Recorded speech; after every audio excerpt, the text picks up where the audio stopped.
Hello and welcome to today's edition of Route 664, The Road to Human Kindness. I'm Les Winston, and I am the national spokesperson for the Endow America Network Foundation, which is the hub of all of our work that we're doing to create endowment in America. We want people to be endowed for themselves and then to leave that endowment to the charity of their choice in their community. This is the way that we're going to change from being an indebted country to an endowed country. We have $35 trillion in debt, and we're paying for it dearly. We have very high interest rates that are sapping a lot of the financial strength of the reserves that we have, and the country is having inflation problems as a result of how much pressure there is from that debt. We want to reduce the debt, and the way to reduce the debt is to take the government out of the position of being the social benefactor. Governments are not, this government, our government, was never created to become a source of funds for nonprofit organizations. The plan has always been that the public would support nonprofit organizations in their communities and make their communities safer, better from a service standpoint, more in tune with what the people in the community wanted, and it was done through support from the community. Congress, in their infinite wisdom, in 1969 created Section 664 of the tax code, and Section 664 is another number like 401k, but it's 664 was meant to create more charitable wealth in the country, to create more charitable giving. And they did that in exchange for lower taxes. And they said to you, the bargain that they created was, you do something for charity when you pass, and you will have lower taxes while you're alive. Most people don't know that that bargain exists. But we've been explaining the features of 664 and the features of this kind of planning, trying to educate you as to how you can use this for yourself. We've created an academy. The Discovery 664 Academy is online, and it's part of our network in educating the public how to utilize the benefits of these particular parts of the tax code, Section 664 in particular. You see 664 a lot on our website, and you'll notice that we're trying to encourage you to understand what 664 is, when to use it, how to use it. And so we've created specific courses on the Academy site that will allow you to understand the parts and pieces of this, how it works, and how to put it together for yourself, or to have somebody help you put it together. And we've also, we're engaging you with the endowment engineer concept. This engineering concept is one where you're going to create an endowment. It's part of the theory of social charity, where your 664 equals endowment squared. 664, the section of the tax code, allows you to create an endowment for yourself, and then you leave that endowment into the community. And it's a great way to solve the problems of the community, because if everybody does that, if everybody endows their community, then we could have free hospitals, we could have free daycare centers, we could have all the things that people want to have for free that are necessary services in the community, but they're supported by endowment created in the community. That's a big change. That's a big change from where we are right now. A lot of nonprofit organizations count heavily on benefits that they get or grants that they get from the governments. And that's really unfair to the taxpayers. The taxpayer is paying tax to support the needs of all the community, and the government should not be directing that into charitable organizations that the government sees fit. You have the right and privilege to do that on your own. You also have the right and privilege to reduce your taxes as much as legally possible. That was a ruling by an appellate court justice, Justice Learned Hand, who said you're not duty-bound to pay the most the law extracts. You have the right and privilege to reduce your taxes as much as possible. So that brings me to taxes schmaxes. That was a phrase my mother used. My objective when I work with anybody's wealth, anybody's resources, I'm a tax-adverse person. I believe that people should pay the least amount of tax that they have to. There's no way that you should have to pay more than the law would extract. And so you have to know how to be tax adverse. And so I was explaining this to my mother for many years, and She said, you know, taxes, schmaxes, I don't mind paying the government. The government was great to me. When I came to this country as an immigrant, they supported me. They did all these things for me, and I love the government. I don't care that I have to pay them a taxes. So unfortunately, my mom passed all those years ago. We had to write a very significant check to the government for estate tax, which is one of the taxes that we are faced with that the government has imposed on us. This happens now where if your estate is greater than $14 million, you can have that also for a spousal, you're a spouse and you both have that number. So you're at a $28 million buffer before estate taxes will be paid.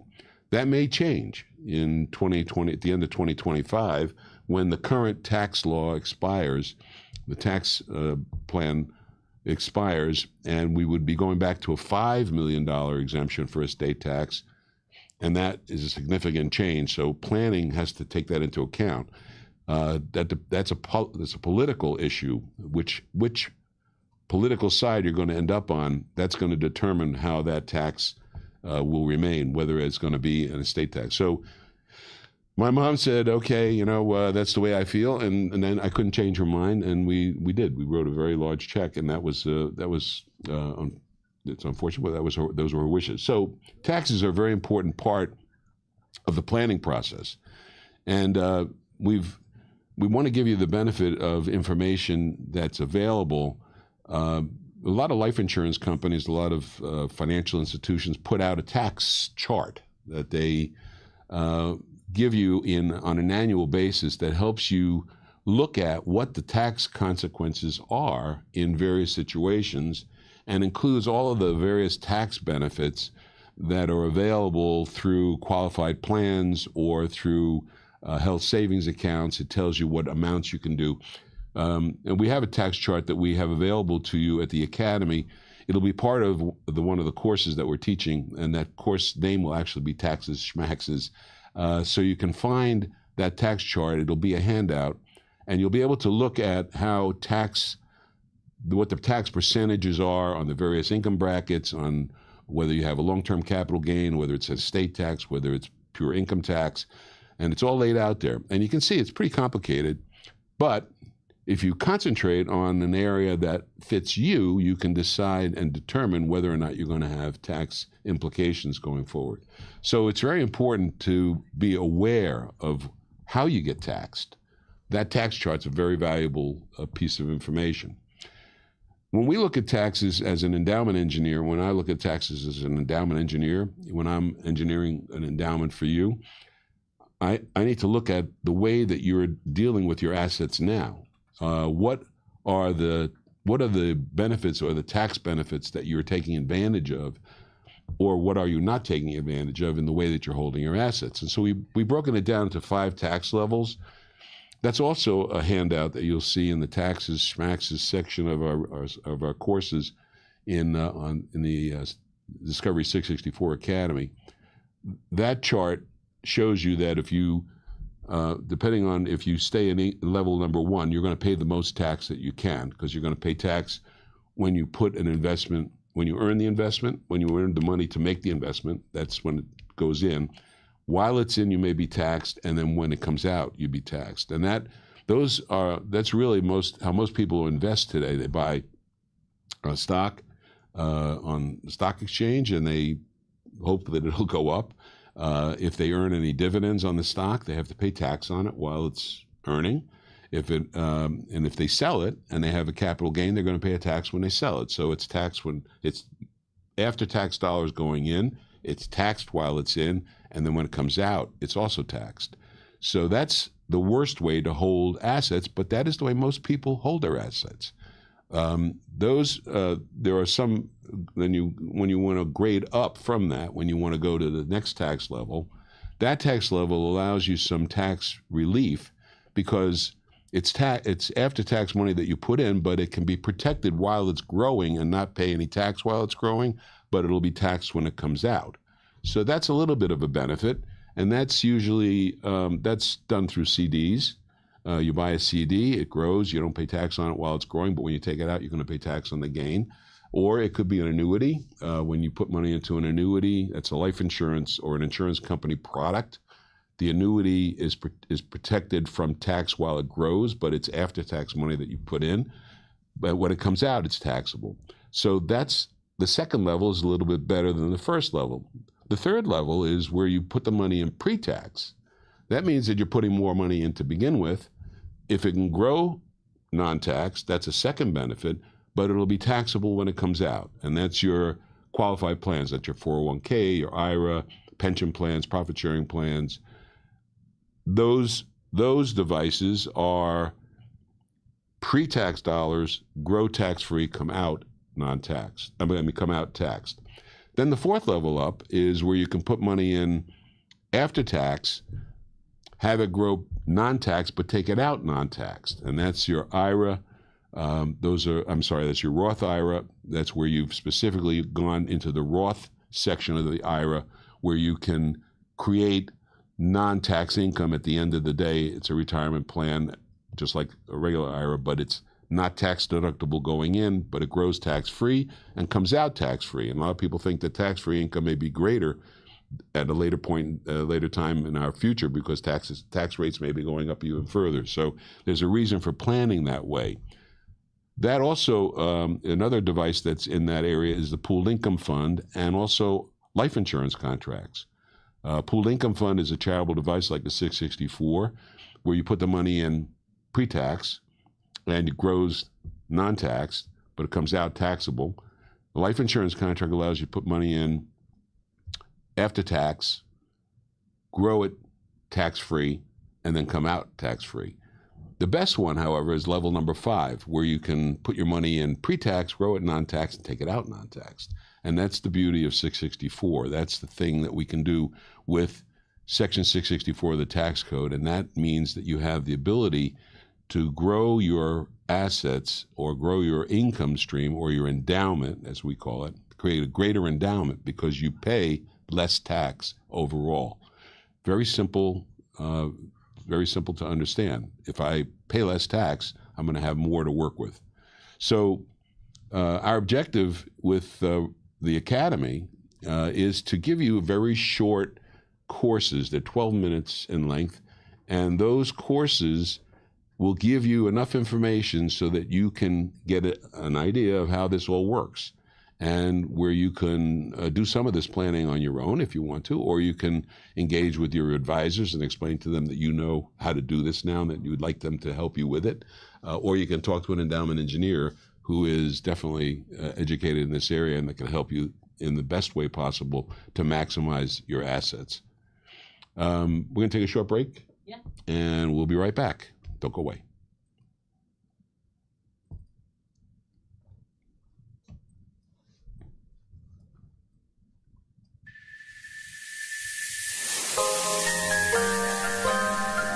Once upon a time, in a town quite grand, lived Eleanor, with a sharp mind and a steady hand. She had an eye for detail, numbers were her game, and as she neared life's twilight, she sought lasting fame.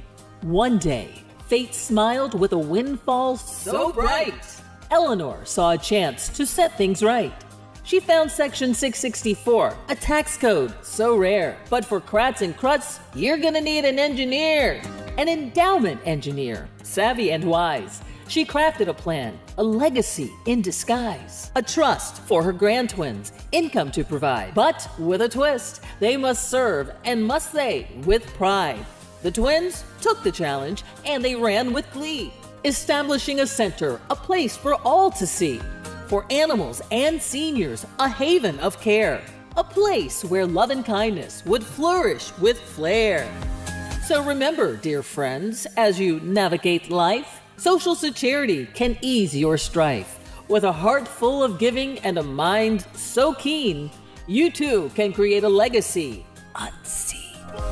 Plan, prosper, pass on. That's the power of 664.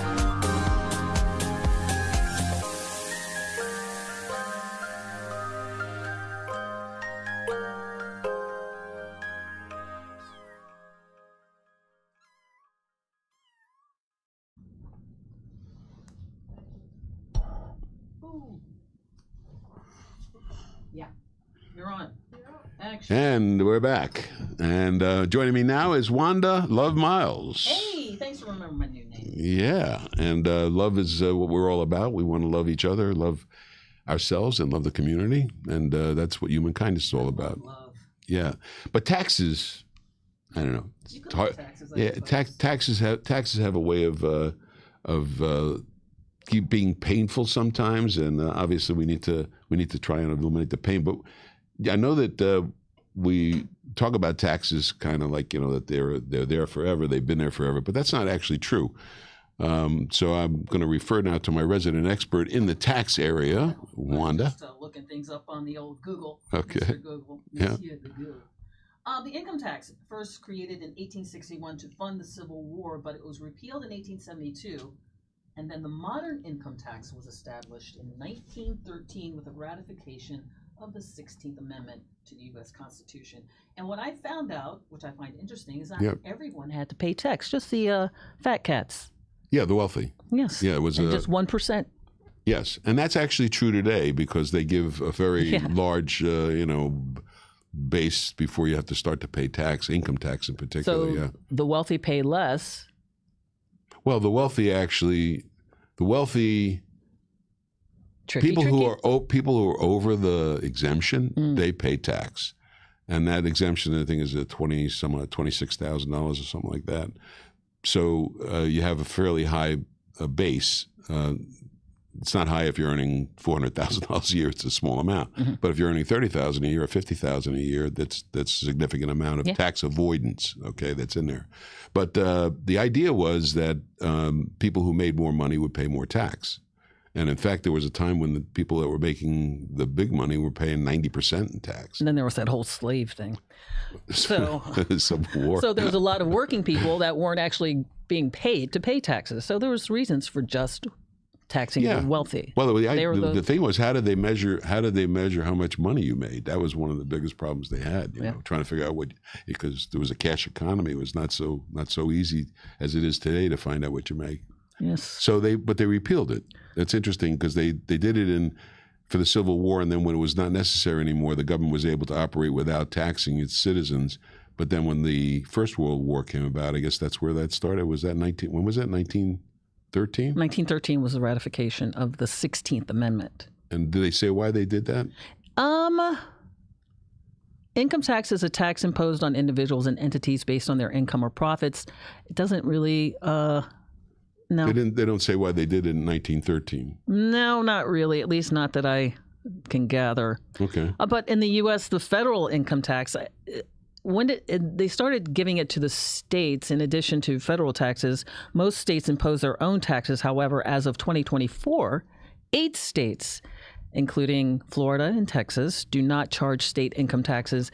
They passed it on to the states, I guess. It doesn't say what year, but do you know when that was? When did it become? Well, actually, what happened was the states needed more income for themselves, and they decided to tax their citizens. Some states did that. New York State, New York did that. Illinois did that. That's one of the reasons why a lot of people are fleeing those states because the taxes are pretty high in those states. So it's not the weather they're coming here to Florida for? Well, yeah, that's part of it.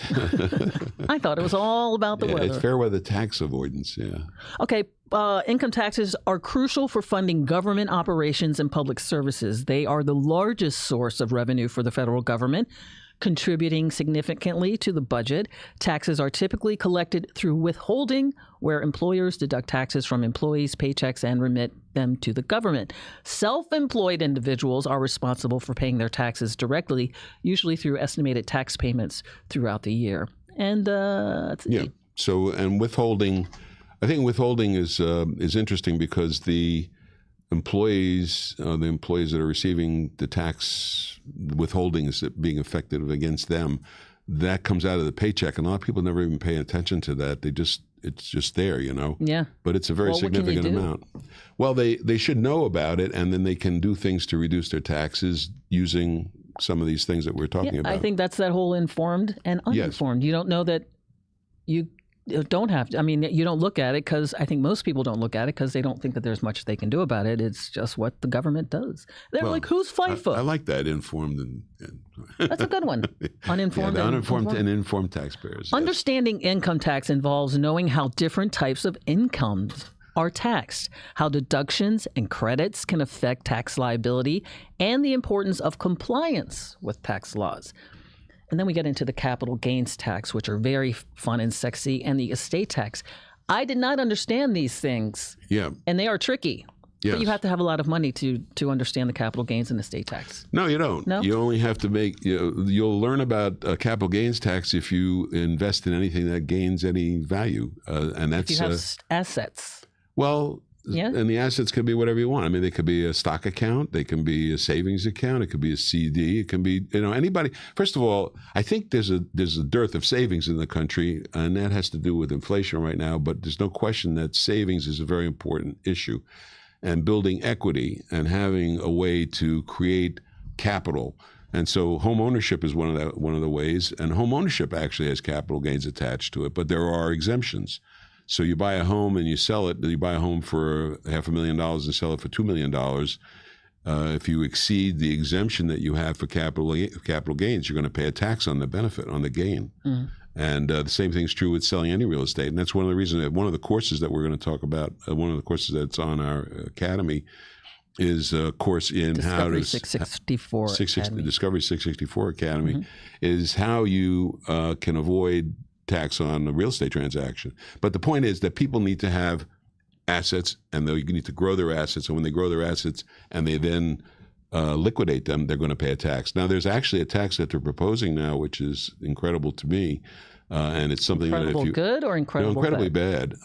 They want to tax gain before you even realize the gain. They want to tell you, they're telling you that if you have an asset and it's increased in value, so you bought it for $100,000, it's worth $300,000 on paper. You haven't sold it. That $200,000 is going to be taxed. It's an unrealized gain, and it's going to be taxed. They say at 25%. That means that you have to take 25% of the value of that increase, that $200,000. That's $50,000 in cash that you have to take out of your pocket that you have not realized from a sale and pay it to the government. Well, what if you don't sell it for that? Means nothing. It means nothing in that tax plan. Well, that's really bad. That is incredible. That is. But getting back to long-term capital gain. Yeah. Capital gains is classified in two areas: long-term and short-term. That just depends on how long you hold it. If you sell the item after owning it for less than a year, it's short-term. Longer than a year, it's long-term. Right, and there's a difference in the amount of tax that you pay on long-term capital gains as opposed to short-term. Yes, it is lower, exactly. It's a lower tax rate. Actually, well, it is and it isn't. It depends, because on a short-term capital gain, it's treated as ordinary income. That depends on how much other ordinary income you have, but it would tend to be higher because people who are owning assets are in a higher tax bracket. So what happens is when they sell that short-term capital gain, it's usually treated, it's at a higher bracket because it's a top-level bracket. Okay. Easy for you to say. Yeah. Well, this is taxes, schmaxes. It is schmaxes. It's schmaxes. The more I read, the more I want to go hide in the hole.